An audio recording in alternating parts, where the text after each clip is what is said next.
Même les pensées des gens sont. Ah, que Dieu vous bénisse.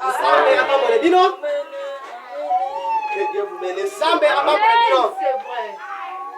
Oh, c'est vrai. Je répète un peu ce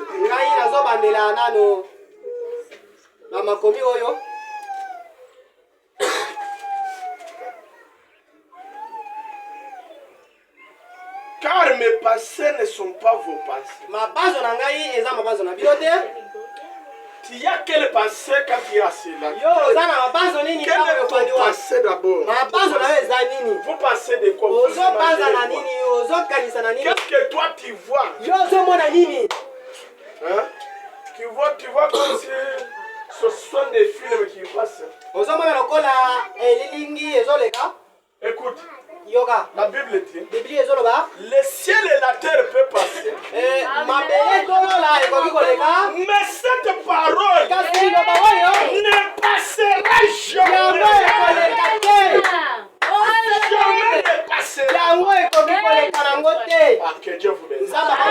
Que Dieu vous bénisse. Si tu crois à cette parole, c'est une parole infaillible.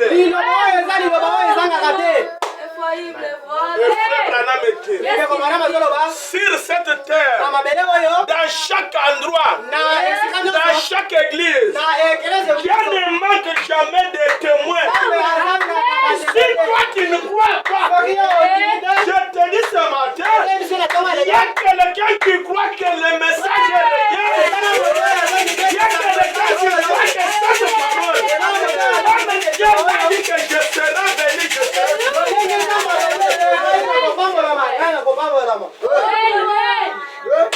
C'est la pure vérité. Exact.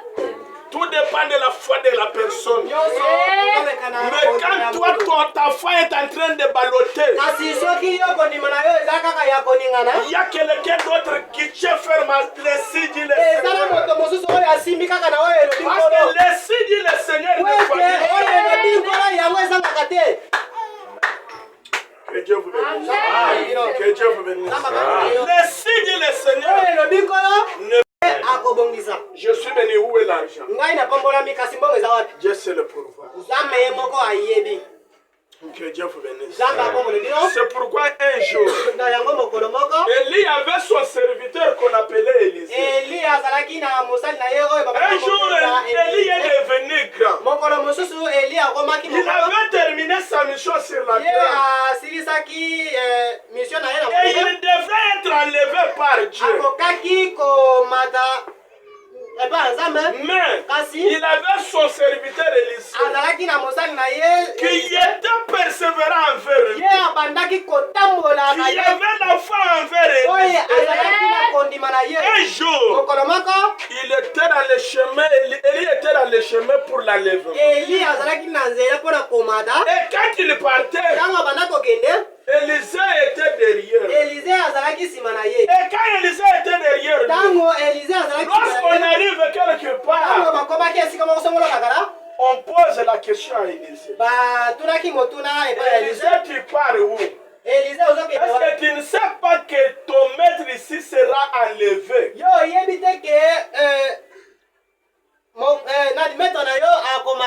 Élisée regarde. Il dit que je sais que Élisée sera enlevé. Mais vous, taisez-vous. Que Dieu vous bénisse. Que Dieu vous bénisse. Il arrive quelque part, il trouve les enfants des prophètes. Les enfants des prophètes commencent à se moquer de lui. Quand ils commencent à se moquer de lui, ils disent à Élisée, mais tu pars où? Tu ne sais pas que ton maître ici dans peu de minutes, il sera enlevé. Élisée regarde aux enfants de prophète. Il sera enlevé. Mais vous, taisez-vous, parce que ce n'est pas votre problème. Que Dieu vous bénisse. Ma soeur, mon frère, écoute. La persévérance dans la parole de Dieu paye. Que Dieu vous bénisse. Amen. La persévérance paye toujours. kokende liboso efutaka.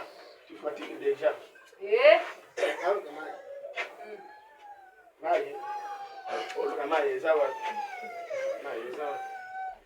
Même les papiers mouchoirs ne sont pas là. C'est seulement Maï où doit être. Les papiers mouchoirs ne sont pas là. Ata ape mouchoir awa eza te kasi na kozwa mai wapi nzambe na ngambo. Que Dieu vous bénisse. Nzambe apambola bino. Que Dieu vous bénisse. Nzambe apambola bino. Ah, est-ce qu'il y a quelqu'un qui écoute ce que je dis? Eza na moto oyo azoyoka oyo nga nazoteya. La persévérance dans la parole de Dieu paye Kokende toujours. liboso na liloba ya nzambe efutamaka. Si réellement quelqu'un a la foi dans la parole de Dieu, soki ya solo moto aza na kondima na liloba ya nzambe tôt ou tard, emata ekita la parole de Dieu s'accomplira toujours. liloba ya nzambe yango ekokama kaka mpo na nini? Parce que Dieu po ete nzambe n'est pas un homme pour te mentir, aza moto te mpo na kokosa yo ni un fils de l'homme pour se ata repentir. mwana ya moto po ete yaya kosela Ce pasika que Dieu dit, oyo nzambe si alobi réellement tu mets la foi dans ce que Dieu a soki parlé, ya solo otie kondima na oyo ça nzambe finira alobi toujours par s'accomplir. yango ekosuka kaka na kokisama. Le problème est que likambo eza ete les gens sont tellement ballottés dans la foi. bato baza kaka na koningana na Ils liloba n'ont pas une foi ferme sur la parole. bango baza na liloba ya solo te na liloba ya Moindre nzambe. souffrance, kaka na La mwa foi fasi diminue. moke kondima moindre problème, likambo moke la foi diminue. kondima Moindre geste, Kama geste quelqu'un. Ah. moto ayi Et quand Dieu regarde, kasi ntango nzambe azotala il manque comment agir. azozanga lolenge Parce que ça dépend de notre foi envers Dieu. po ete eza kaka na Ce qui kondima na fait biso que Dieu puisse faire de grandes choses oyo avec nous. ezosala ete nzambe